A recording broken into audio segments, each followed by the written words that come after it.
Boa noite, muito bom ter vocês aqui hoje para essa live, quando vamos falar sobre esse assunto que amanhã faz aniversário e é um assunto que é muito importante para todos nós que somos cristãos, né? Que cremos em Deus e que estamos ligados aí a uma igreja que faz parte do reino de Deus. Então, você é muito bem-vindo. A gente já começa pedindo para que você ajude a gente a compartilhar o vídeo, divulgue aí nas suas redes, que vai ser um tempo bem especial. E hoje, para nossa live especial aqui sobre a Reforma Protestante, está conosco o pastor Jonatas Hübner, que é pastor da Igreja Batista Nações Unidas. Boa noite, boa noite, pastor Jonatas. O Tudo bom, pastor Jonathan, Jonatas? tudo bem? Tudo bem, boa noite, pessoal. É uma alegria estar aqui com vocês e espero que a gente possa ter um tempo muito agradável aqui, batendo um papo sobre reforma protestante, sobre os reflexos dessa reforma e tentando fazer um panorama geral, né? É muito assunto para uma live só, mas a gente vai tentar aí cobrir o máximo que a gente puder. Exatamente, porque quando a gente pensa na reforma, né, inclusive fala assim, mas então é só tratar sobre aquele dia 31 de outubro e aí acabou e... Não, é muita coisa, tem realmente muita informação. E uma das grandes questões que é importante a gente pensar sobre a reforma é que, é claro, o dia 31 de outubro é esse dia especial, onde Lutero, enfim, colocou lá suas teses, mas nós temos aquilo que é chamado de os pré-reformadores, né?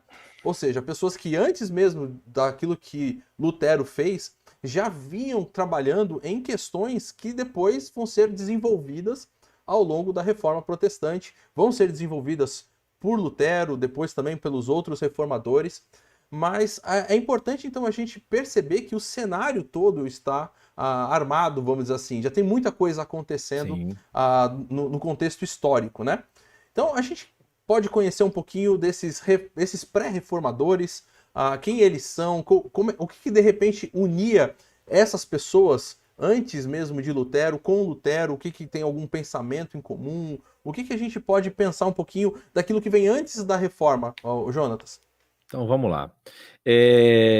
Para começar, a gente precisa entender o que está acontecendo, não apenas ali no 31 de outubro de 1517. Inclusive, eu vou pedir que você me pergunte por que de 31 de outubro. Eu vou deixar essa pergunta mais para frente, porque a gente vai chegar lá. Você Uhum. pergunta, mas Jonas, por que 31 de outubro? A gente vai falar sobre isso já já. Mas o que acontece? A Igreja Católica, ela vem passando, e aqui, pessoal, eu acho que o primeiro ponto da nossa live, que eu acho muito importante a gente frisar, é que nós não estamos fazendo aqui uma questão de juízo de valor, no caso, criticando por criticar. Nós estamos fazendo apontamentos que são históricos, né? Existem algumas questões que, para algumas pessoas que têm, vamos dizer assim, um apreço e um carinho especial pelos nossos queridos irmãos católicos, mas nós não estamos aqui tentando ofender ninguém, são situações que levaram à reforma protestante, inclusive, e que aconteceram durante alguns séculos, não é algo que aconteceu simplesmente nos últimos 5 anos antes do dia lá de 1517, ou seja, a Igreja Católica ela está passando por vários processos internos. Vocês vão lembrar que mais ou menos aí uns um pouco menos de 1000 anos antes, né? Você tem o cisma do Oriente. Você tem uma divisão muito grande da Igreja Católica. A Igreja Católica acaba perdendo metade, vamos dizer assim, da sua influência por uma questão técnica, vamos dizer, né? Até aquele ponto da história há um entendimento, mesmo que seja velado, mas há um entendimento, principalmente pós Constantino, quando Constantino foi imperador, e Constantino, como esse imperador cristão, ele dá muita importância. Quando eu digo imperador cristão, é imperador amigo do cristianismo. Não vou querer dizer que ele era cristão ou que não era cristão, existe muita discussão a respeito disso, mas assim, ele como um amigo do cristianismo permite que o cristianismo seja uma religião praticada no Império, na época Império Romano Bizantino, mas até aquele momento, os bispos, os líderes de cada igreja, eles tinham uma relação cordial entre si. Você tinha um bispo em Alexandria, você tinha um bispo em Constantinopla, você tinha um bispo em Tessalônica, você tinha um bispo na região de Niceia, você tinha bispos e eles se consideravam iguais, vamos dizer assim, como sucessores dos apóstolos. Eles estavam conduzindo a igreja até aquele momento. E a partir de certo momento, a igreja, o bispado de Roma, decide, através daquela interpretação que nós temos lá de Mateus 16, 18, quando Jesus vira para Pedro e diz: tu és Pedro, e sobre esta pedra edificarei a minha igreja. Há uma interpretação do bispado de Roma de que, como Pedro foi crucificado invertidamente, né? A história vai falar que ele foi crucificado invertidamente em Roma e foi martirizado em Roma, a sucessão da liderança apostólica baseada naquela palavra de Jesus estava no bispado de Roma. Então, o bispado de Roma se entendeu, vamos dizer assim, um bispado superior aos demais. E queria que os outros bispos, tanto que o bispo de Roma seria chamado de arcebispo, né? O arque, que vem do grego de arque, né? O mais antigo, o mais importante, o maior, e sobre os outros. E aí começa essa discussão que vai acabar com o rompimento da Igreja Católica em dois mundos. Só que isso não parou por aí, né? À medida que a igreja foi avançando na história, ela foi, para justificar as suas posições, elencando textos e documentos oficiais da igreja à mesma importância e relevância do texto bíblico. E ela fez isso durante esses anos todos, até chegar em alguns momentos. Por exemplo, nós estávamos até brincando, discutindo isso aqui, existe um fato, um período histórico muito interessante na Igreja Católica, que é o Cativeiro de Avignon. O que é o Cativeiro de Avignon? É uma briga entre, naquele momento, o imperador da França com o Papa. E ele tem tomado algumas decisões, e o Papa, isso acontece por volta de 1320, por aí. E o Papa e o imperador francês não estão se bicando. Aí o imperador decide ter o seu próprio Papa. Então ele vai para Avignon, cria um novo bispado e diz: agora o meu Papa é esse aqui. E aí traz para dentro do império, do território francês, a posição mais alta da igreja. E aí a igreja fica com dois papas naquele momento. E aí depois você vai ter um concílio mais à frente, que é o Concílio de Constância, e naquele momento do Concílio de Constância você tem mais um papa que também está tentando trazer para dentro do seu lado, assim, para o seu partido, dizendo que ele que é o Papa verdadeiro. Então, você percebe que não havia essa unidade na Igreja Católica. Então, nesse período que antecede a Reforma, surgem algumas pessoas que... e isso é um detalhe importante. O que nós percebemos da ação dessas pessoas, dos seus escritos, daquilo que dizem que eles proclamavam, nós não vemos nenhum tipo de ação que seja uma ação de ruptura. Vamos dizer assim: vou fazer a minha própria igreja. Não. Todas as ações desses homens foram ações na tentativa de melhorar e de transformar a vida da igreja até aquele ponto. Então, por exemplo, nós podemos citar... Não vai ser uma ordem cronológica, vai ser uma ordem da minha lembrança aqui.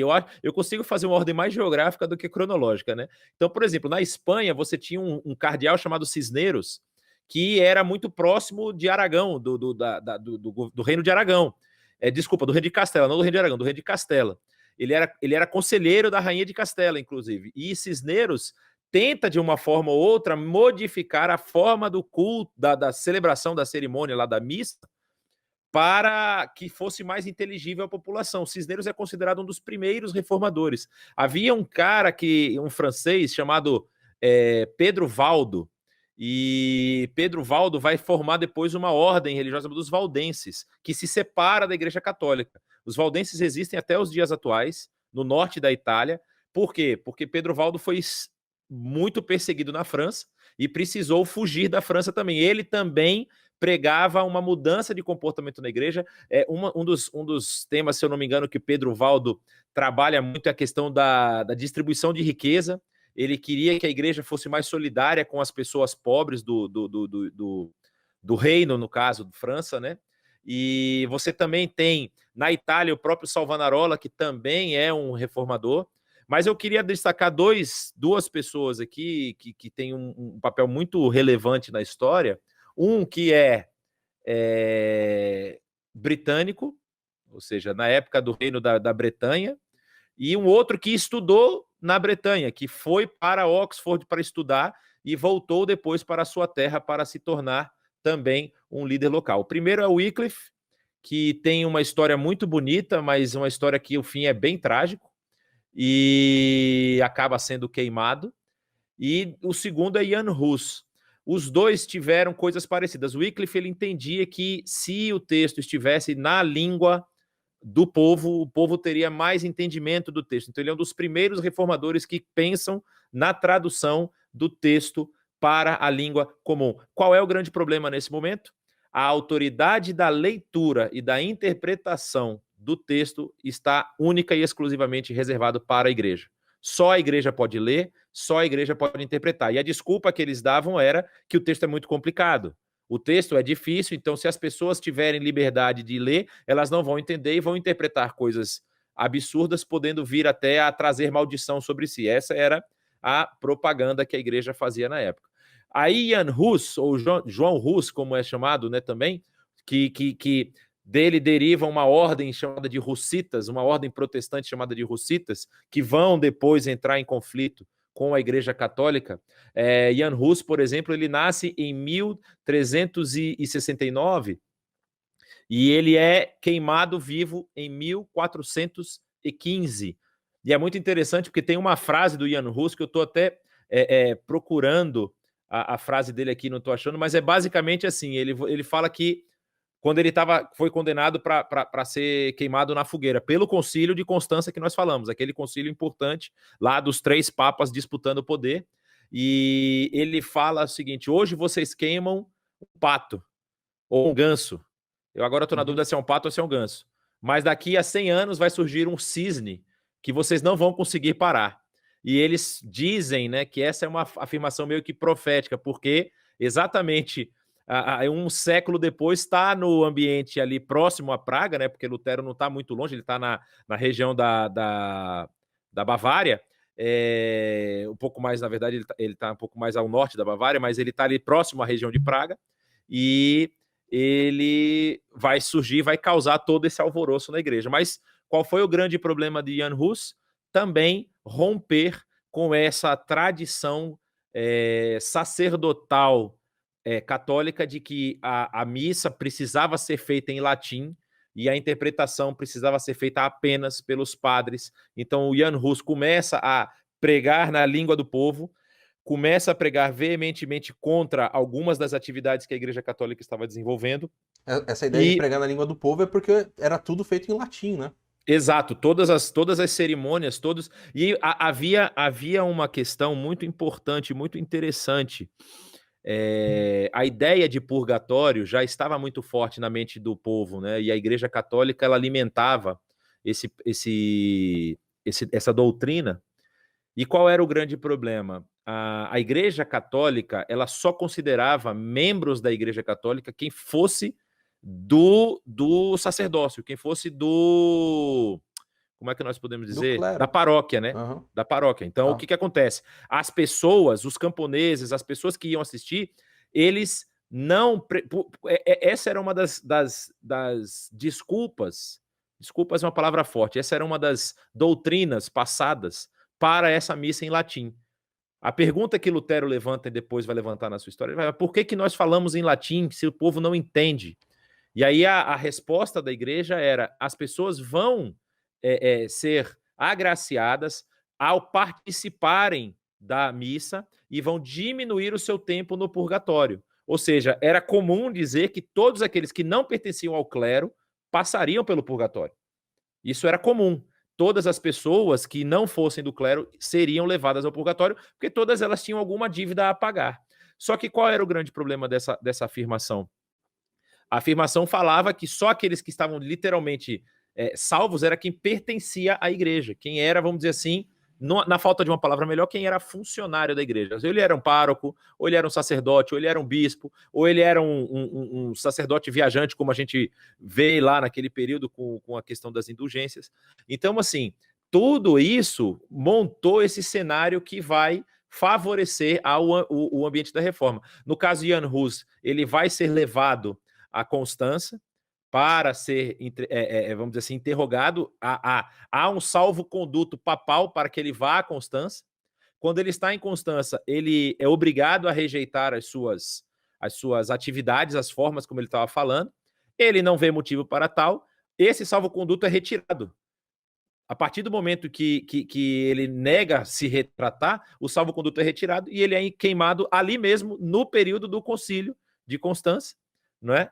E acaba ali, os hussitas acabam entrando em conflito com os exércitos católicos, são, vamos dizer assim, massacrados, mas os hussitas também permanecem na história. Existem algumas igrejas hussitas ainda hoje, mas isso prepara, nós estamos falando aí, ó, de 1415. Por volta de 1440, 1450, surge a imprensa, com Gutenberg.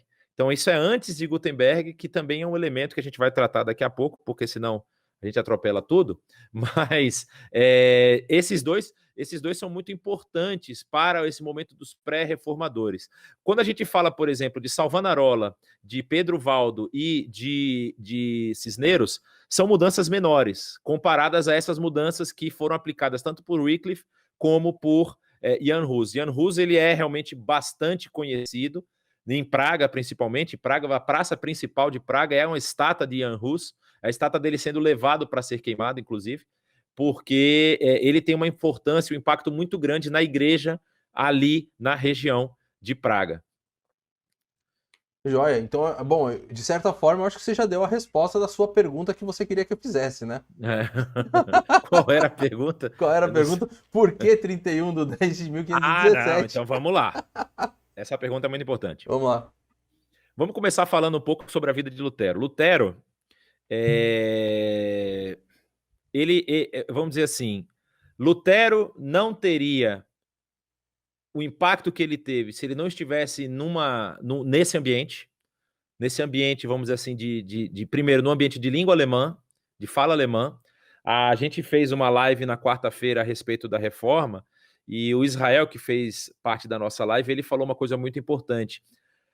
Os países da região sul da Europa, aí você pode colocar Portugal, Espanha, a França, a Itália, a Grécia, os países latinos, vamos dizer assim, eles são, como é que eu posso dizer? Herdeiros, essa é a melhor palavra. Eles são herdeiros do modelo de governo romano, ou seja, aquela região, o Império Romano era muito forte.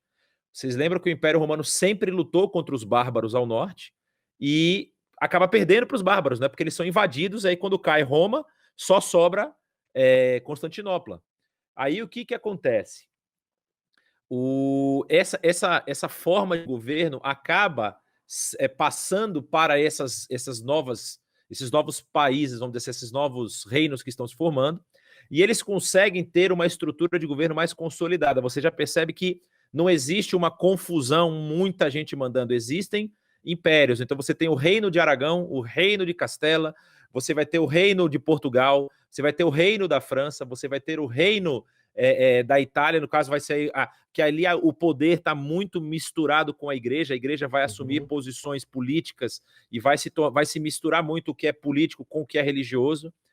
E essa estrutura permitia que vamos dizer assim, manifestações contrárias à ordem principal fossem rapidamente abafadas. No caso de Cisneros, na Espanha, não é literalmente uma coisa contra a Igreja Católica, são algumas pequenas mudanças que ele aplica. Eu posso estar confundindo, mas se não me engano, Cisneros é o primeiro a fazer uma versão bilíngue ou trilíngue da Bíblia na língua espanhola. Ele faz um trabalho de tradução para a língua espanhola, mantendo no texto os originais, né? E ele faz isso. Mas ali foi uma mudança pequena. Pedro Valdo também não foi uma mudança. Como ele trabalhava mais com pobres, então acabou sendo mais fácil de abafar, ele não tinha apoio dos nobres. Então essa estrutura... Poliglota complutense. Complutense. Olha como minha memória não está tão ruim assim. Gente, eu só quero dizer uma coisa, eu estudei isso em 2009, tá? Então tem algumas coisas que vão escapar aqui, mas assim, faz algum tempo que eu não volto. A gente sempre, todo 31 de outubro, relembra alguma coisa, mas assim, que eu estudei mesmo, isso foi bastante tempo, quase mais de 10 anos. Mas aí,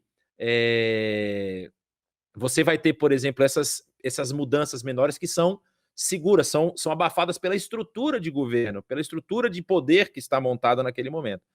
Quando nós vamos para o ambiente alemão, quando nós vamos falar de Lutero, nós temos uma estrutura de governo que é derivada do sistema tribal ainda. Então, você tem a Alemanha naquele período, você tem um império que é formado de França e Roma, ou seja, você tem França, o principal imperador na época de Lutero é Carlos V, que é descendente de Carlos Magno, para vocês terem uma ideia.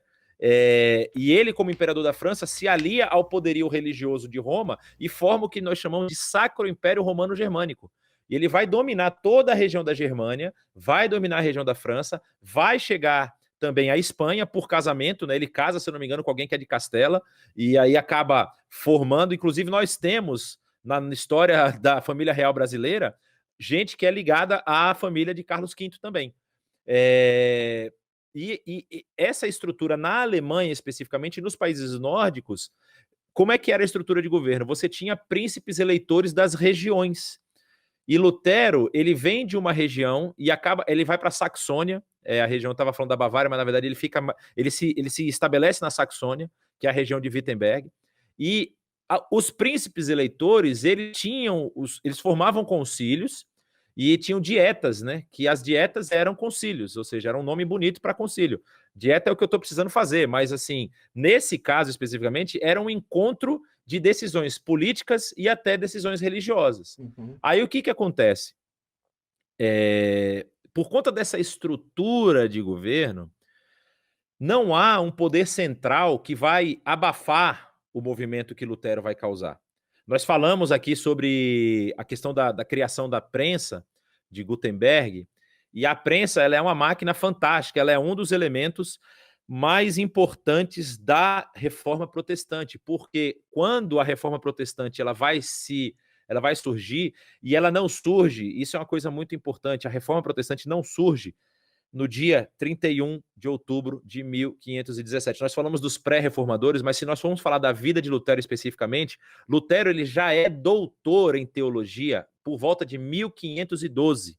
É 1512, 1513.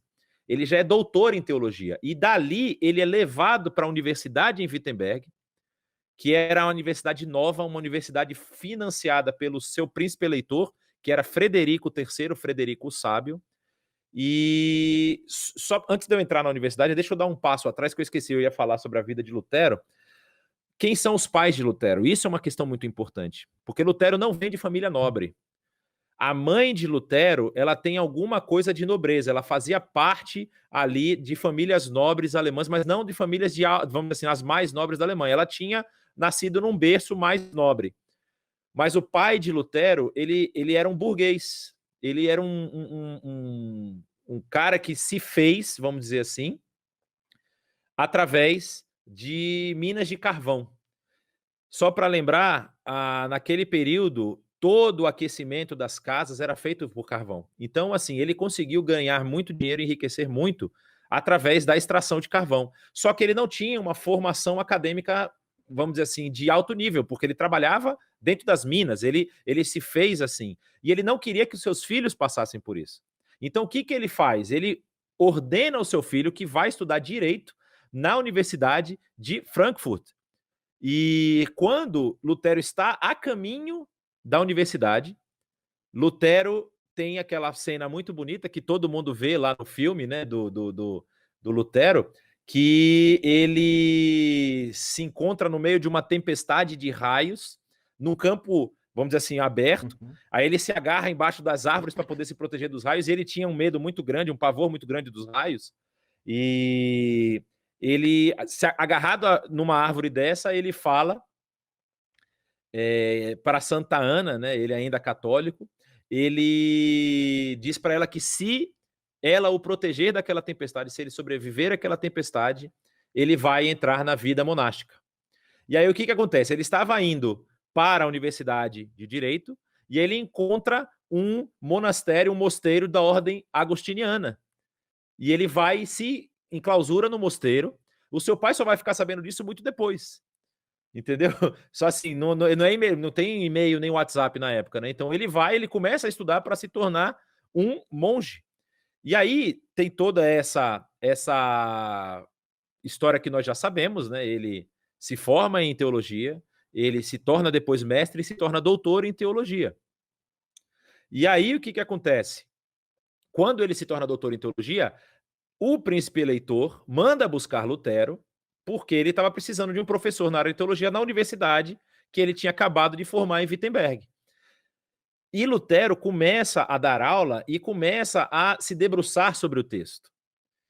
Como já disse o Sayão algumas vezes, assim, aqui na IBNU ele fala, é muito complicado esse negócio de ler a Bíblia. Esse negócio de ler a Bíblia dá problema, porque você começa a ler a Bíblia, você começa a entender as coisas, e aí, Lutero fazendo essa leitura, ele acaba vendo incongruências, incoerências no comportamento da igreja a qual ele fazia parte, Que era o com real o que o motivo texto do porquê bíblico... a igreja não queria que o povo lesse, né? É claro, Elas né? É falavam que era claro. porque o pessoal não ia entender, mas na verdade é o contrário, porque eles iriam entender. Mas não só isso, como nós mostramos aqui, falamos sobre os pré-reformadores, a igreja sabia dos problemas que ela tinha, né? E ela tentava segurar, porque uma questão muito importante é a gente ver que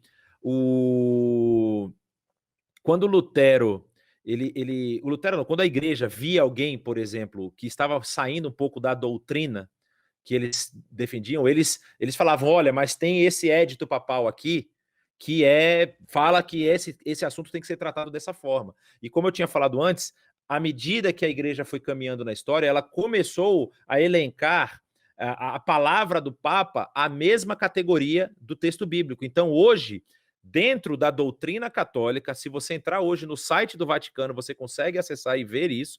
A palavra, os éditos, a Igreja Católica possui duas regras, dois elementos na sua regra de fé: o texto sagrado, o texto bíblico, e os éditos papais. A palavra, eles têm um nome bonito, eu esqueci o nome em latim, inclusive, que fala tipo assim, é como se fosse a doutrina da igreja. Basicamente seria isso. A doutrina da igreja tem o mesmo peso que a palavra. Então, a doutrina da igreja determinava na época, e determina ainda hoje, como devem ser interpretados os textos. A gente está até vivendo um momento com um Papa que é mais progressista, e ele tem falado algumas coisas. É muito interessante você ver os documentos oficiais que saem depois dos seus discursos. Porque ele faz um discurso, e isso aconteceu agora na semana passada, eu só estou falando de coisas bem recentes. Ele fez um discurso, especificamente era sobre uma questão homossexual, e a igreja lá depois fez uma retratação. Ou seja, a igreja, a liderança da igreja não estava 100% alinhada com o que o Papa tinha acabado de falar. Isso acontecia também na época. E aí, o que foi problemático na história de Lutero? Dois elementos acontecem aqui, nós vamos passar rapidamente por eles, mas assim, Lutero, ele recebe um convite para conhecer Roma. Lutero não tinha saído ainda do território alemão, e ele recebe um convite para conhecer Roma. E aí ele vai para Roma conhecer a Basílica de São Pedro. A Basílica de São Pedro estava em construção. Se você está se perguntando se é a Basílica que está lá até hoje, é exatamente essa Basílica que está lá no Vaticano, na praça que eu esqueci o nome da praça do Vaticano lá, que tem aquela cúpula redonda lá e tudo mais. E Lutero vai lá na época que eles estão construindo essa basílica, e ele percebe a opulência e a suntuosidade não só da igreja, como dos seus líderes, dos cardeais. Os cardeais viviam de forma muito boa, os cardeais viviam de forma muito luxuosa, e os cardeais não necessariamente viviam uma forma dentro dos parâmetros que a igreja tinha determinado. Por exemplo, já se sabia na época que alguns cardeais tinham famílias. Ou seja, os cardeais deveriam ter o voto do celibato, mas alguns cardeais tinham família. E aí, Lutero vê tudo isso e ele fica abismado. Ele fala, mas como assim? A igreja está desviando o foco. Quando ele volta para a sua região, na região de Wittenberg, acontece, o Lutero começa a pregar, faz uma série de sermões, contrariando alguns comportamentos da igreja, e ele vai se encontrar, vai ter um embate especificamente com como é que vamos dizer assim, um vendedor da Igreja Católica, um emissário da Igreja Católica para aquela região, para levantar recursos para a Basílica de São Pedro. E essa história vocês devem lembrar, quem viu o filme deve lembrar, tinha uma frase muito, muito famosa que ele fala que se as pessoas comprassem aquele papel, o papel de indulgência, a indulgência assinado pelo Papa, eles estariam diminuindo o seu período no purgatório, ou eles poderiam comprar para algum dos familiares deles que já tinham morrido. E só lembrando a vocês, esse medo do purgatório já estava estabelecido na cabeça do pessoal. Já estava estabelecido e muitos familiares morriam porque você está numa Alemanha que é pobre. Ou seja, havia muitas doenças, havia pestes, havia problemas de saúde constantes, as pessoas morriam cedo. As pessoas morriam ali por volta de 35, 40 anos, os camponeses estavam morrendo.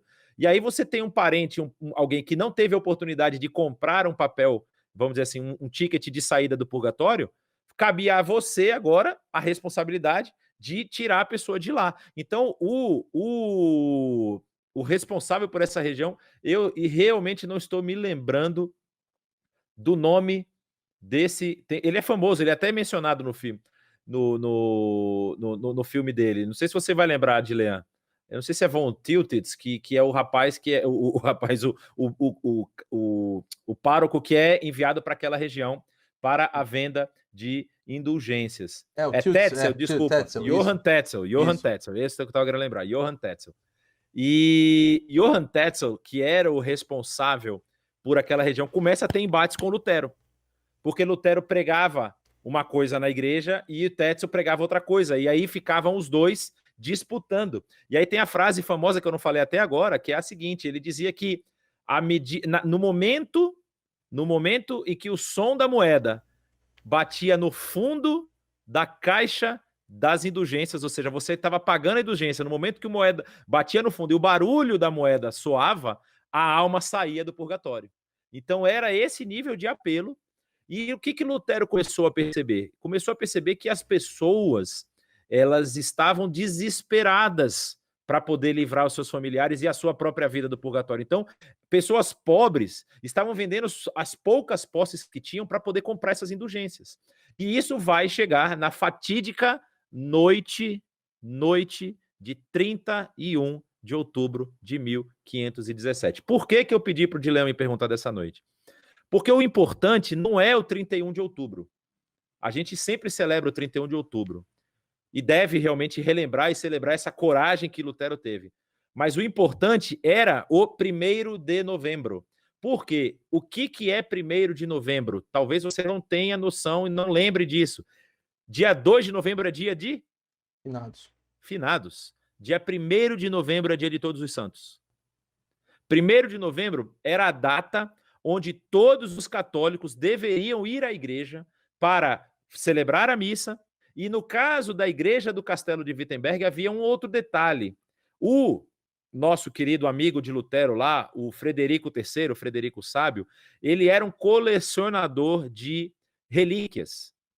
E ele tinha conseguido um documento papal, porque ele chegou a ter mais de 3.000 relíquias coletadas lá. Inclusive, ele tinha pedaço da arca, cabelo de João Batista, pedaço do osso de Jesus lá, do prego que atravessou o pé. Tinha esses negócios todos. É interessante que Lutero ele vai escrever no documento que se juntasse todos os pedaços lá da arca que estavam sendo vendidos lá, ele faz uma crítica da arca, não acho que são os pedaços dos ossos de João Batista, não me lembro qual é a crítica que ele faz, mas assim, tinha tanto pedaço de osso que dava para formar um exército. Mas aí o que acontece? Ele conseguiu esse documento que se a pessoa fizesse como se fosse uma peregrinação, visitando as relíquias que estavam lá na igreja do castelo, ela também diminuía o seu período no purgatório. Então, no dia 1º de novembro, Lutero sabia que todo mundo ia passar pela porta da igreja. Então, quando ele escreve as suas 95 teses e prega, Tilintar, se está colocando o Júnior Pereira, é exatamente isso. Quando Lutero prega as suas 95 teses na porta da igreja, ele não está dizendo aqui, vem em mim, igreja, agora quero ver. Não.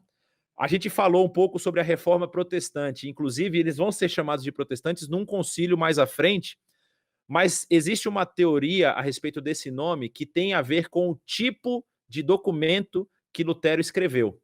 Não é? O documento era chamado de protestatio, que era como se fosse um documento de protesto há alguma coisa ou alguma questão, e ele, naquele documento ele estava convocando, ou seja, quando você fazia esse tipo de documento, você estava convocando os teólogos, os líderes da igreja, a uma discussão teológica, ou seja, existe um problema e nós precisamos trabalhar esse problema. Então, por isso que eles falam que também o nome dos protestantes vem desse documento que Lutero escreve. E só para a gente entender como Lutero ele é da mesma, vamos dizer assim, linhagem dos pré-reformadores, como o Jan Hus, como o próprio Wycliffe, como os outros que nós citamos, Lutero não escreve o seu documento em alemão. Lutero ele não vai lá e escreve as 95 teses em alemão. Olha, povo alemão, o que eu estou escrevendo aqui? Ele escreve em latim. E por quê? Porque esse era um documento que só os acadêmicos iam conseguir ler. O povo, a população comum, passava, via que era latim, não entendia, passava direto. Quem era acadêmico lia aquilo e falava, opa, que negócio é esse? Então Lutero elenca 95 teses contra a postura da igreja com relação aos pobres, contra principalmente a venda de indulgências, a maior parte das suas 95 teses são contra isso, e contra essa doutrina que ele estava, vamos dizer assim, essa briga que ele tinha sobre o purgatório. Ele estava falando que tinha alguma coisa que precisava ser vista ali. E ele chega ao, vamos dizer assim, ao extremo de atacar o próprio Papa no seu documento, não é? Que ele pergunta, ele vira para o Papa assim, se o Papa soubesse o que os seus emissários estão fazendo nos territórios, o Papa mesmo desceria do seu trono, quebraria todas as pedras da Basílica de São Pedro. Ou seja, ele ainda tinha uma fé, uma esperança de que o Papa ia entender a sua postura e a sua posição. Então, por isso que esse dia 31 de outubro é tão importante. Ele faz isso. O que acontece? Nós falamos sobre a imprensa, né? A prensa, no caso. Esse documento é rapidamente copiado e é espalhado pelos 4 cantos do Império Alemão. E isso gera uma série de debates de Lutero contra emissários da Igreja Católica. Aí a Igreja Católica ela vai ter um comportamento, primeiramente, eu já falo isso, o Abrão está perguntando aqui. Primeiramente, eles vão tentar. Há uma crítica que é feita, mas isso não é tão fácil assim. Os historiadores falam que houve essa crítica, que a resposta católica ao documento de Lutero foi uma resposta, como é que eu posso dizer?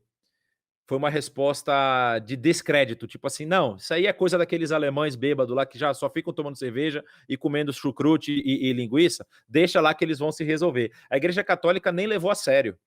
Só que o que acontece? Do momento do 31 de outubro até o ano 1521, que é o ano da excomunhão de Lutero, vários embates teológicos vão se elencando. E existe um embate teológico que é muito importante, eu não vou lembrar exatamente a data dele, mas ele acontece na cidade de Heidelberg, a Universidade de Heidelberg, que até hoje existe lá na Alemanha. Na cidade de Heidelberg, Lutero é levado lá para ter uma discussão com um emissário papal, e quem está lá assistindo Lutero? Um cara chamado Martin Butzer, que tem um seminário, Martin Butzer daqui, e ele é um teólogo francês, não é? Alemão, francês, ele está ali na região que ainda é uma mistura entre Alemanha e França, e Martin Butzer vai ter um papel muito importante na vida do outro reformador, que é João Calvino, mas a gente vai falar dele um pouco depois. Então, só para vocês entenderem, que depois do 1517, Lutero vai tendo esses embates, e aí chega ao ponto final da dieta de Worms, a dieta que começa em 1520, no final de 1520 vai até o início de 1521, e é uma dieta que dura 3 meses, 3, 4 meses, e quando Lutero é levado lá, ele entra na sala, ele recebe um salvo-conduto, e aí é informado a Lutero e a Frederico III, que Lutero vai estar na presença do imperador do Sacro Império Romano Germânico, o Carlos V. E então não era apenas o emissário da Igreja Católica, mas era um emissário com o imperador de todo o Império. Então, assim, para vocês terem noção do que Lutero estava causando, não é? Porque quando Lutero começa a pregar contra as indulgências, o pessoal tira o pé, fala, opa, não vou mais comprar esse negócio. Não vou comprar, porque Lutero está dizendo que não vale nada. Então, na Alemanha, a Igreja Católica começa a perder muito dinheiro, começa a arrecadar muito pouco. E aí, quando Lutero está lá, ele é levado a falar.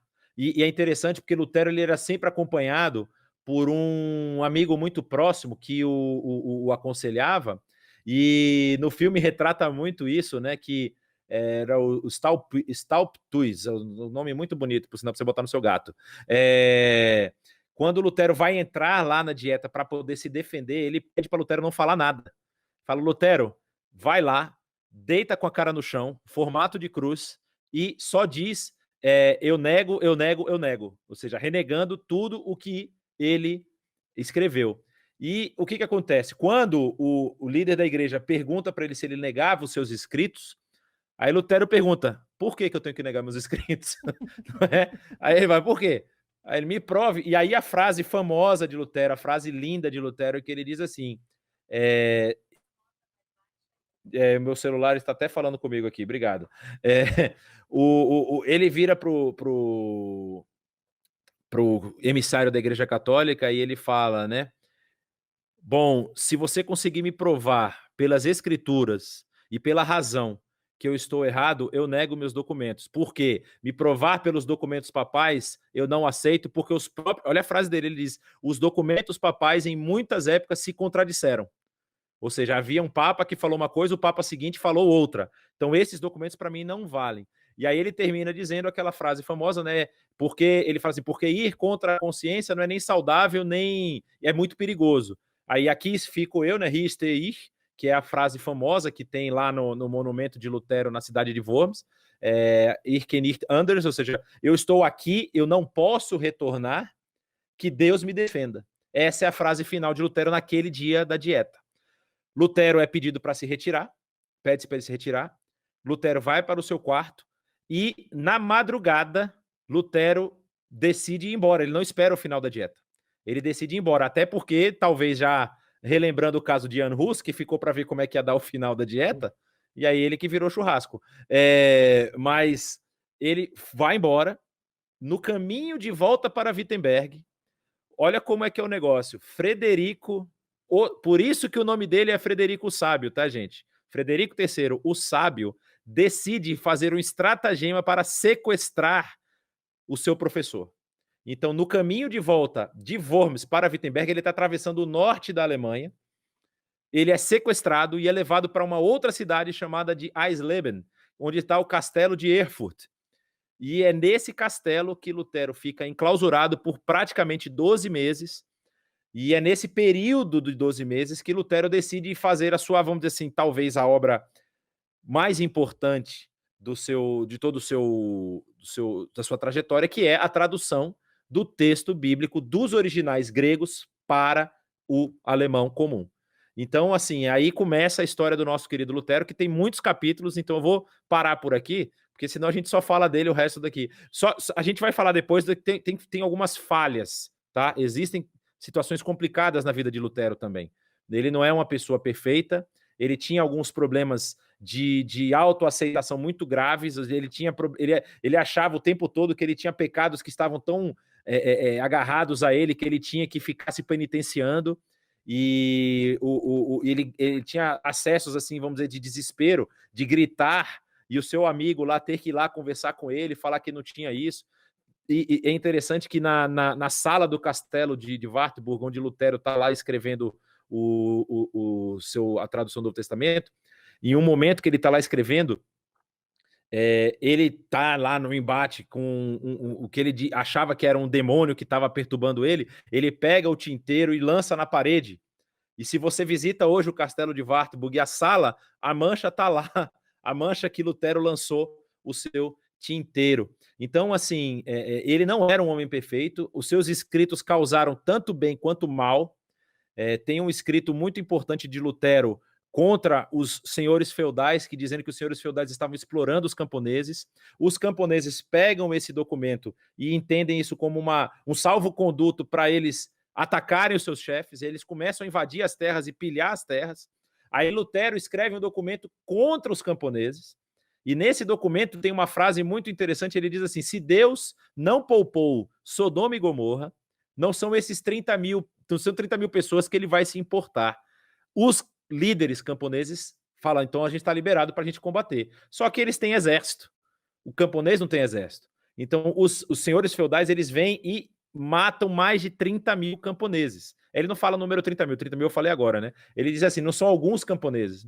E aí os caras matam mais de 30 mil camponeses, é o massacre dos camponeses, e isso foi, vamos dizer assim, diretamente ligado a esse texto que Lutero escreveu. Então ele tinha essas questões, tem algumas questões da doutrina católica que Lutero não rompe.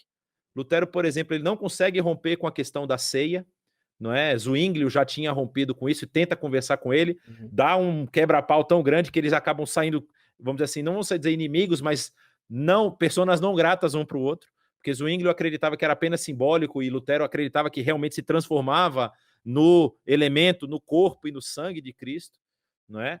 E aí era uma questão de aí como isso se dava teologicamente, eu deixo para o Dilean explicar depois, mas ele também tinha falhas, ele era uma pessoa intempestuosa, nervoso demais, às vezes falava coisas, depois se arrependia.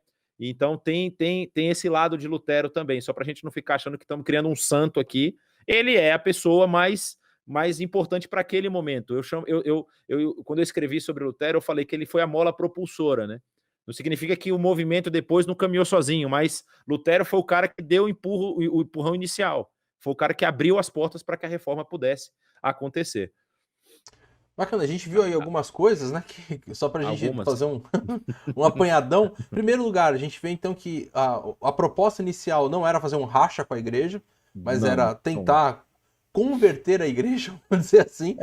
Mas ele fala exatamente, ele fala assim, a igreja precisa se livrar de alguns comportamentos que são nocivos. E ele achava que o Papa não sabia. Eu acho mais interessante isso, que nos escritos ele fala assim, pô, se o Papa souber o que está acontecendo aqui, é óbvio que ele não vai concordar com isso. Era essa a intenção dele, era realmente limpar a igreja desses comportamentos perniciosos, vamos dizer.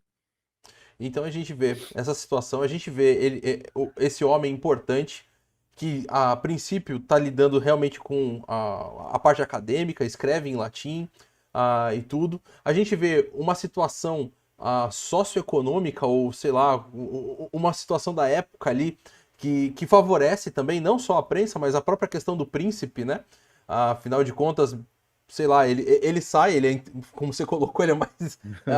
Ele pensou antes, né? Lembrando daquilo que aconteceu com o Hans, mas, sei lá, poderiam ir atrás dele, mas o príncipe o protege, o esconde ali, então isso também é uma coisa que favorece o desenvolvimento dessa reforma e a possibilidade da coisa ir para frente, né? Ou seja, ele não é morto logo em seguida. Ele tem as atitudes dele, final de rasgar, pula papel, fazer essa coisa toda. O cara era barraqueiro. Ele era barraqueiro. Vamos arrumar treta de qualquer jeito, né? Mas não, e aí, assim, é interessante que depois que ele é excomungado, depois do ano... Você vê que até 1520 ele ainda tem esperança. Sim. Quando ele recebe a carta de excomunhão, que é essa que ele rasga, por exemplo, o Papa virou o emissário do diabo. Então, tudo que o Papa fala agora é o Satanás que está falando. Ele começa a escrever muito contra isso. É impressionante como essa mudança assim, demonstra esse temperamento dócil que ele tinha, né? Sempre amoroso. Amoroso.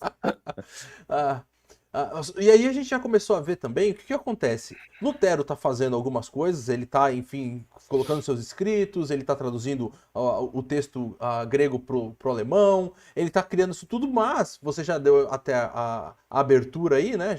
Já deu o pontapé de que ele começa a lidar com outras pessoas que em outros lugares também estão, opa, peraí, a coisa aqui não é desse jeito, né? E você citou, por exemplo, o Zwinglio, e você citou Calvino, que foi aconselhado aí, ou que foi influenciado pelo Bucer, né? Mas a gente então tem o quê? Essa reforma se espalhando pela Europa e personagens sendo importantes, ou seja, Lutero tem a ver com a questão alemã ali, né? Tem a ver com, inclusive, começa o luteranismo ali na Alemanha, mas nós temos Genebra, nós temos a Suíça, ou seja, nós temos outras regiões, a coisa explodindo também. E esses personagens aí, como é que eles entram nessa história? Olha, é interessante porque, por exemplo, Zwinglio não tem nada a ver com Lutero. Zwinglio não é vamos dizer assim, um seguidor de Lutero que foi. Zwinglio também era uma pessoa que tinha pensamentos reformadores, Só que aí como ele está na Suíça, né? Zwinglio está em Zurique, e depois a gente pode ver a questão de Calvino, que está em Genebra, que é do outro lado da Suíça. A Suíça já tinha um modelo de governo mais estabelecido, que são os cantões. Então, ou seja, a Suíça hoje oficialmente fala 4 idiomas, né? Ela fala o suíço, que eu me esqueci o nome do idioma suíço, ela fala francês, ela fala alemão e fala italiano. E cada uma das regiões, ela tem essas características de acordo com... A Suíça está fazendo essa tríplice fronteira, então do lado da França é mais francês, do lado da Alemanha é mais alemão, do lado do sul é mais italiano. Então, assim, os cantões, eles tinham certas liberdades. Quando o Zwinglio entra na história, ele entra porque ele vai, vamos dizer assim, tentar... surge um grupo que não é Zwinglio. Zwinglio, ele acaba como é que a gente pode dizer? Sim, ele chega a ingressar, mas não da forma como eles se tornam depois, que são os anabatistas, né?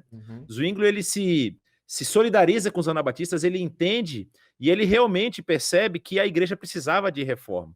Então ele defende a reforma ali no cantão de Zurique, só que ele tem problema com os anabatistas, para você ter uma ideia. Zwinglio, como um reformador, as ideias deles eram muito próximas da de Lutero, porque, para você perceber, quando a gente fala de reforma, é bom a gente sempre ter na cabeça reformas, não é? Porque são reformas que acontecem quase que concomitantemente. Lutero, talvez ali em 1517, mas logo depois começam a surgir esses outros polos da reforma que vão causar essas outras mudanças. E aí o que acontece? Zwinglio, para vocês terem noção, como os reformadores eram pessoas muito boas de coração nobre, Zwinglio afoga uma galera, entendeu? Porque qual era o grande problema? Aqui eu vou citar uma questão que talvez nunca passou na cabeça do pessoal.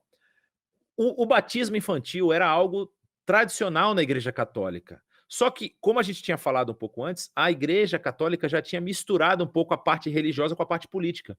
Então, nos batismos infantis estavam os registros de nascimento e da população.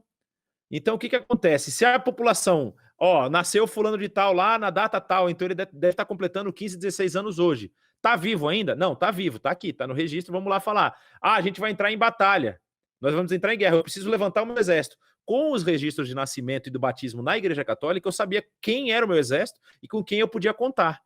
Qual foi o grande problema? Quando os anabatistas chegam, e Ana tem aquela partícula grega de rebatizar, né, batizar novamente, quando os anabatistas chegam, eles começam a batizar as pessoas novamente, começam a bagunçar os registros, entendeu? Às vezes eles adulteram o registro dizendo que o nascimento da pessoa era naquele momento. Então, essa bagunça política, Zwinglio era o líder daquela região, e Zwinglio precisa resolver. E aí, o que ele pega? Felix Manz, né, que foi o líder desse movimento anabatista em Zurique, ele leva eles para o meio do rio, dentro de um barco, e bota eles bota de pedra. E aí eles vão para o fundo do rio, e viraram comida de peixe, infelizmente. E aí, do outro lado, nós temos também o Calvino, né? O Calvino, que é expulso de Genebra por conta das suas ideias reformadoras, era muito radical, vai para a região de Estrasburgo. Em Estrasburgo, ele passa a fazer parte da mesma igreja de Martin Butzer, e Martin Butzer o discipula, o prepara para voltar depois a Genebra e se tornar talvez a personagem mais importante daquela cidade. Ele é muito importante para a cidade de Genebra, ele muda o sistema de governo da cidade, a cidade prospera através do governo de João Calvino, ele faz toda a reforma da igreja local, escreve os documentos que todo mundo lê depois, os institutos e tudo mais, mas tem um serveto na sua vida, que era alguém que não concordava com ele, que os líderes locais taxaram como herege e ele mandou matar. Então, assim, você percebe que são homens de Deus, são homens que estão tentando fazer o certo, mas são homens que estão lidando com situações reais e que muitas vezes vão poder tomar uma decisão ou outra extrema que a história vai dizer se essas decisões são corretas ou não. No caso de Zwinglio e no caso de Calvino, isso, em tese, é considerado uma mancha no currículo deles, não é? Porque se eles queriam reformar a igreja, eles não poderiam ter esse poder aí de juiz no caso de uma diferença teológica, de uma diferença de teologia, né? Mas, assim, são essas questões. Para vocês terem noção, quando os luteranos já estão fortes e os anabatistas saem daquela região e começam a subir na direção da Holanda, tem uma cidade chamada Münster, no interior da Alemanha, e nessa cidade ocorre um massacre das forças luteranas junto com as católicas contra os anabatistas. E eles massacram os anabatistas. A igreja, a Catedral de Münster, né? Eu falei Münster, não é Minster. A Catedral de Münster, até hoje, se você pesquisar a Catedral de Münster no Google, você vai ver gaiolas na frente da catedral, onde foram presos anabatistas para morrer de fome. E eles foram deixados lá para morrer de fome. Então foi um movimento que não foi só flores e pombas brancas, não. Foi um movimento sangrento.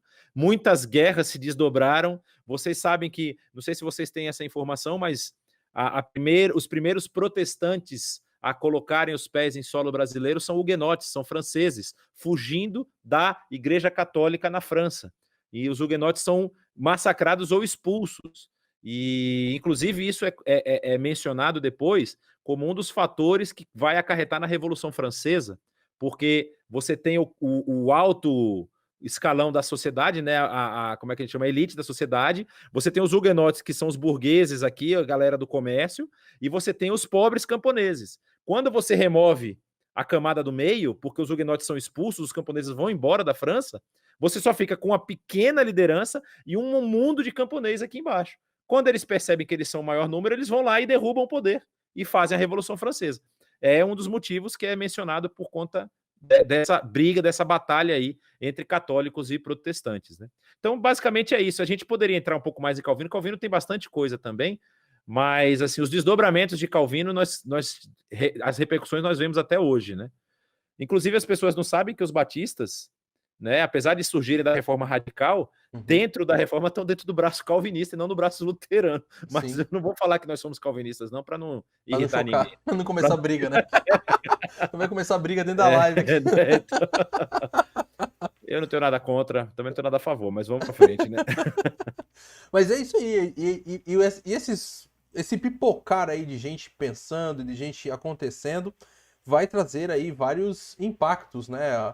Bom, a reforma ela traz impactos que não tem a ver só com a parte religiosa, né? Tem a ver com a parte, como você colocou, tem a ver com a parte política, tem a ver com a parte acadêmica, educacional, o fato de educação para todos, enfim, escola para todo mundo, o pessoal precisa saber ler porque precisa saber ler a Bíblia, e aí você vai começar a ter várias reformas aí, não só dentro do ambiente acadêmico, por isso que, inclusive, a gente não fala da reforma, mas dessas reformas que vão acontecendo em todas as áreas.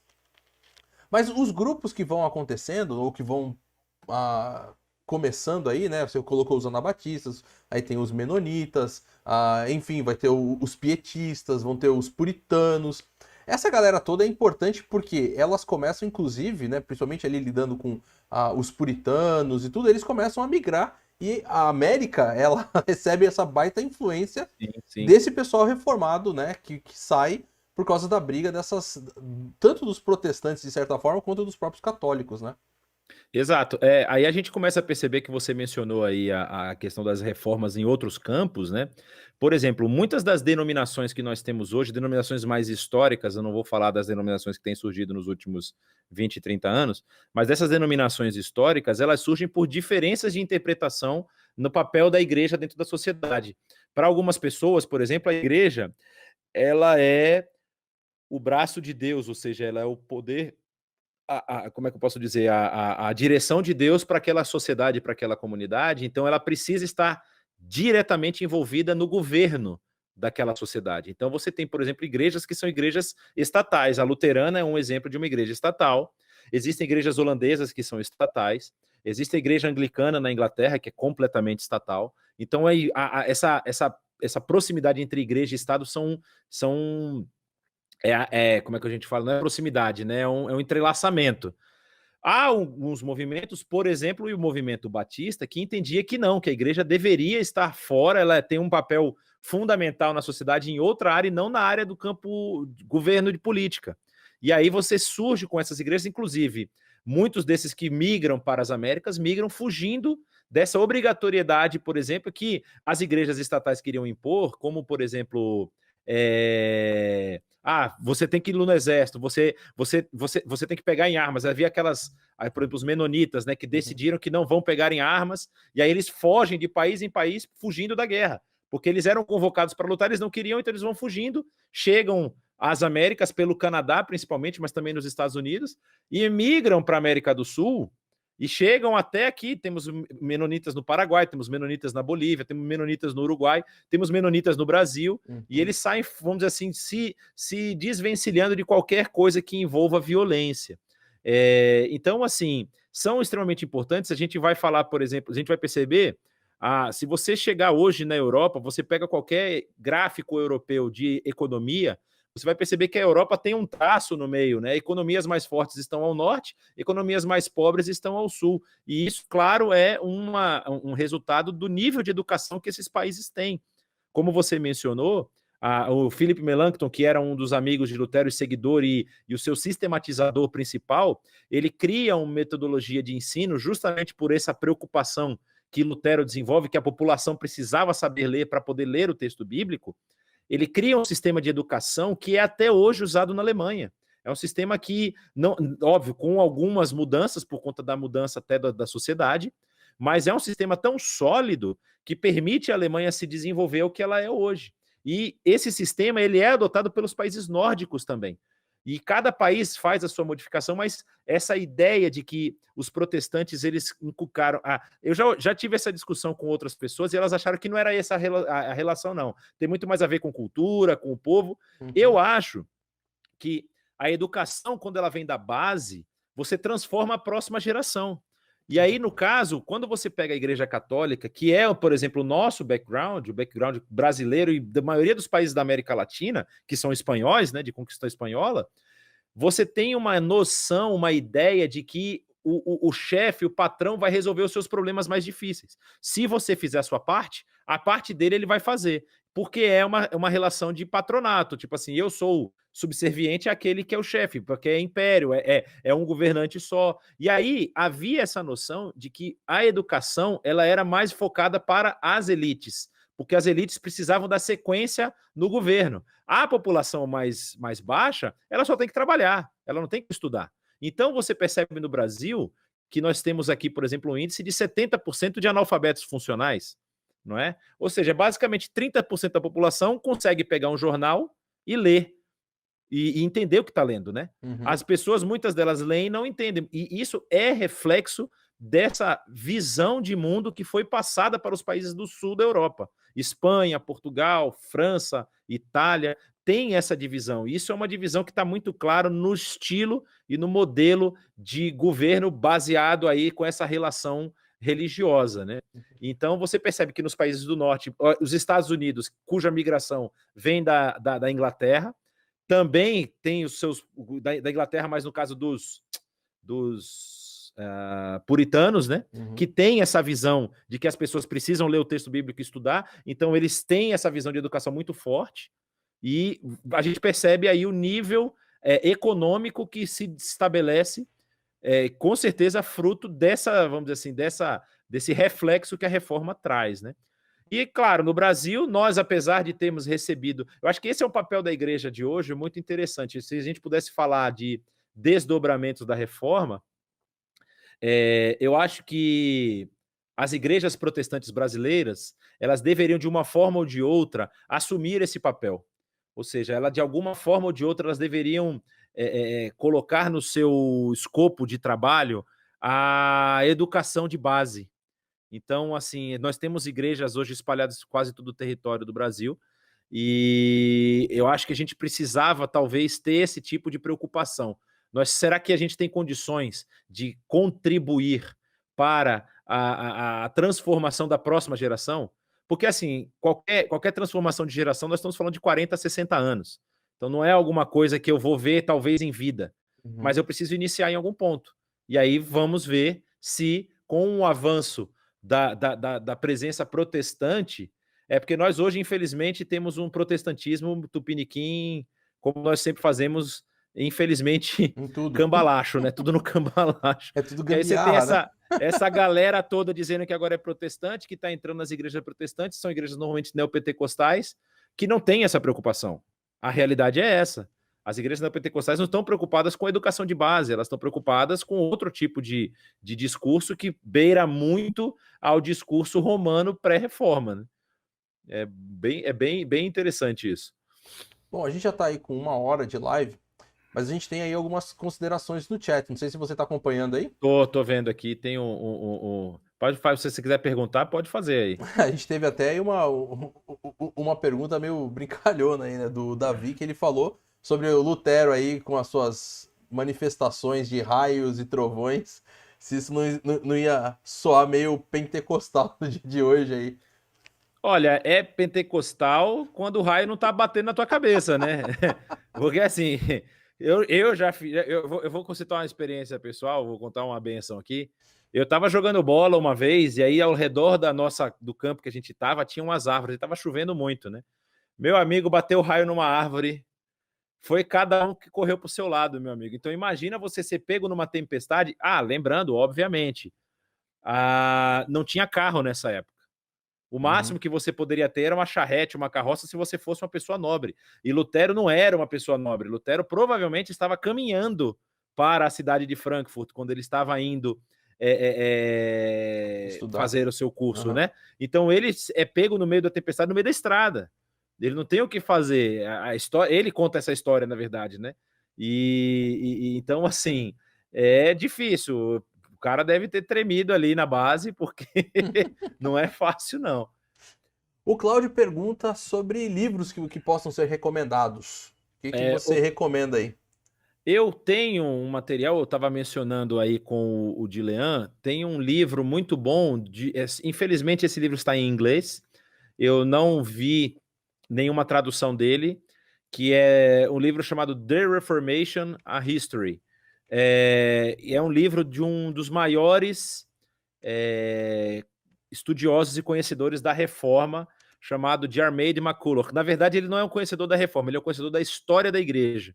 Ele talvez é um dos maiores nomes da história da Igreja. Diarmaid MacCulloch, ele é um padre anglicano e escreveu esse livro em 2005, é a versão que eu estou vendo aqui, e é um livro que vai tratar bem sobre o período da Reforma. A gente pode depois talvez colocar, eu vou botar o link aqui no chat do YouTube, para o pessoal, quem quiser ver. Aliás, eu não vou conseguir botar esse link. Dilean, você coloca? Tá, manda para mim. Vou passar aqui no Whereby para você, aí você joga aí no pessoal colocar. Então, esse é o livro que eu recomendo. Existem outros livros, existe o The Age of Reason, que é um livro, que é um compêndio de 4 livros, e esse especificamente fala sobre a reforma. Eu não vou me lembrar... Não vou lembrar exatamente qual é quem é o autor, se eu não me engano, ele é um compilador. Aqui, achei. É de Thomas Paine. Olha, esse livro tá barato, hein, gente? Tá $3 no Kindle. Quem tiver Kindle aí, dá para adquirir. Que ele vai tratar também do período da Reforma. É bem interessante esse livro, não é? E, na verdade, é uma série, né? É uma série que são... Esse fala... Eu não sei se tem os outros livros aqui E você tem bastante material... porque tem muito material em inglês, né? Em português você não tem muita coisa. Quem quiser ler alguma coisa sobre a Reforma no material em português, eu recomendo a série do Justo Gonzalez, né? Da História da Igreja e História Ilustrada da Igreja. Ele tem um livro específico sobre a Reforma, eram 10 volumes, depois eles lançaram em 2 volumes. Lançaram em 2, e tá difícil de achar os 10, é mais fácil achar os 2 mesmo. É mais fácil os 2. Hoje, se não me engano, a última versão tá em 2, né? E é um livro bom para você conhecer a história da igreja, ele vai dar um en passant em tudo, não vai aprofundar muito, mas tem muita bibliografia no livro dele, então você pode ler o livro e citar, comentar a bibliografia para poder pesquisar, né? Isso. Tem uma frase do Davi aqui, falando o seguinte: numa mensagem do Saião, ele diz que quando pensamos em reforma protestante, temos que ter em mente que uma reforma não é uma mudança. Nesse sentido, nós temos uma ideia melhor do impacto. É exatamente isso. Na verdade, nem Lutero tinha ideia do impacto, né? Lutero, ele faz um trabalho de... Vamos conversar, né? Senta aqui, pessoal, vamos bater um papo. Só que o pessoal não quis bater papo. Eu acho que esse foi o maior erro, né? O pessoal quis partir para a famosa carteirada, né? Falou, não, meu filho, você aqui fica quieto porque quem manda é a gente. E Lutero, como um bom alemão, não baixou a cabeça. E infelizmente, vamos dizer assim, infelizmente não, felizmente para nós, né, mas para a situação da época, ele acaba criando todo esse rompimento da igreja como um todo, né? Sim. Não sei se tem mais alguma pergunta aí. Aparentemente não. Acho que foram essas mesmo. Bom, Bom, ó, tem um aí que citar também Teologia dos Reformadores, é interessante, é bem interessante, o livro bem interessante. esse é mesmo. O Menno Simons vamos dizer assim, é o principal nome dos menonitas, né? Vamos dizer assim, o líder dos menonitas, quem começa a fazer esse processo aí de não pegar em arma e tudo mais, e aí acaba surgindo o grupo em volta dele, né? Bom, acho que então a gente fica por aqui. Foi um tempo bom, 1 hora aí de live, 1 hora e 10 agora, batendo um papo aí sobre todas essas questões relacionadas à reforma. Jonatas, muito obrigado. Foi muito bom receber Prazer você todo aqui meu. no nosso YouTube, o YouTube hoje do seminário. A gente fez quarta-feira da IBNU, Da hoje aqui no IBNU. seminário. E aí Exato. a gente agradece todo mundo que esteve aí participando. Eu sei que os alunos ainda estão em aula, então eles vão assistir a live depois. É que, cara, a gente Depois, né? marcar uma live para começar às 10h30 da noite, aí é muito Mas ruim, né? você podia ter suspendido as aulas, né, diretor? Aí eu apanhava dos professores. Mas tudo bem. Mas, pessoal, vai assistindo aí, assim que pelo menos tem sido essas últimas lives. Depois fica gravado no nosso canal, né? Então, e isso também já fica aí de dica para você. A live fica gravada no nosso canal, então se você depois quiser de repente assistir de novo, pegar algum dado que na hora aí, como foi tudo meio rápido, não deu para pegar, você pode assistir quantas vezes você precisar e compartilha. Passa aí para frente essa live. Se você ainda não é inscrito no nosso canal, também se inscreve, que isso também é muito importante pra gente. Jonathan, suas considerações finais aí? Eu queria agradecer a oportunidade, realmente é um assunto bem interessante. Eu tenho até pelo nome alemão, né? Tenho muito carinho pela reforma e, assim, vale muito a pena estudar, porque, como até escreveram aí no nosso chat, né? Ajuda a entender um pouco o nosso cenário atual, né? Os desdobramentos, eles vão ecoando pela história e, inclusive, ajuda a entender muito o cenário europeu atual, Sim. né? Porque assim, o que sucedem às reformas são as guerras, e as guerras geram um sentimento de desesperança muito grande na Europa, chegando ao que nós estamos, infelizmente, enfrentando hoje, que é um secularismo muito forte, né? Então é bem importante estudar sobre esse tema. A reforma é um marco ocidental, né? Não tem jeito. Exatamente. Ela divide o Ocidente de várias formas, não só na questão. É claro que pela questão eclesiástica, né? Mas enfim, essas questões eclesiásticas vão lidando com a política, vão lidando com a educacional, vão lidando com a forma como a pessoa se vê, enfim, ela vai lidando com todos os aspectos, e isso por isso que a gente pode entender hoje Europa, a gente pode entender a América, a gente vê então, por exemplo, exatamente essa situação de protestantes indo para a América do Norte, a gente vê mais Espanha e Portugal vindo para a América do Sul. Então toda essa realidade está conectado com a reforma. Tudo aquilo que a gente está vivendo hoje, de certa forma, toda a nossa cultura, toda a nossa herança tem a ver exatamente com a reforma e com a forma como Perfeitamente. ficou a Europa daquela época, né? Pessoal, Exatamente. quero só deixar então 2 comunicados para vocês. O primeiro comunicado é o seguinte: a partir de domingo, às 19h30, o Jonatas vai estar ensinando sobre a reforma protestante no canal da IBNU. Então é um curso 100% gratuito. Então você pode se inscrever, pode participar lá, abre o site lá, o YouTube da IBNU, e você vai ter às 19h30, vão ser 2 meses, né?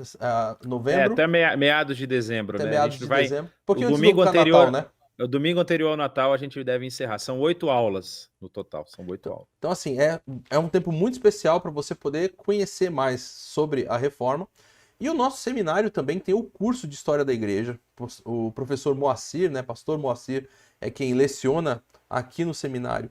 O curso é um curso de 2 semestres, onde você não vai ter só a questão da reforma, você vai ver toda a história da igreja, ou seja, tudo isso que a gente conversou aqui, você vai lidar um pouco ali no dia a dia, você vai ter, enfim, as leituras para fazer, o que vai enriquecer bastante também o seu conhecimento sobre o tema, tá? Então fica aí a dica, você tem um curso na IBNU com o Jonatas e também se você quiser fazer um outro curso aqui no seminário, você pode entrar em contato com a gente depois e vir estudar aqui. Ó, o Júnior Pereira termina só essa perguntinha, ó. Os batistas são protestantes? Eu não podia deixar de... Já que pingou... Olha, já foram mais, eu posso dizer isso. Nós precisamos fazer uma intra-reforma, né? Os batistas, a gente tem aí, vocês estão no seminário, é sempre importante lembrar isso, a gente não pode ficar tão focado em formar apenas pastores, no sentido, vamos dizer assim, lato sensu, né? A gente tem que formar teólogos também, tem que ser gente que consiga ler a Bíblia, consiga ler a sua realidade, ler o seu tempo e entregar uma mensagem de Deus para essa realidade. E, infelizmente, a gente teve um período que os nossos seminários acabaram se distanciando um pouco disso, né? A prova disso é que alguns dos nossos seminários tinham mais cientistas da religião do que teólogos. E isso era um problema, ou seja, ciências da religião, você trabalha com a interpretação da religião na sociedade. E aí é qualquer religião, né? Não é exatamente o método batista de se pensar. Então, por isso eu estou falando especificamente dos batistas agora. Sim. Então, a gente precisa voltar um pouco, voltar para as escrituras, voltar para a confiabilidade da palavra e ter relacionamento mesmo com essa palavra que transforma. Eu acho que é por aí. É isso aí. Pessoal, boa noite para todo mundo. Deus Boa abençoe. noite, pessoal. A gente se vê numa próxima live. Tchau, tchau.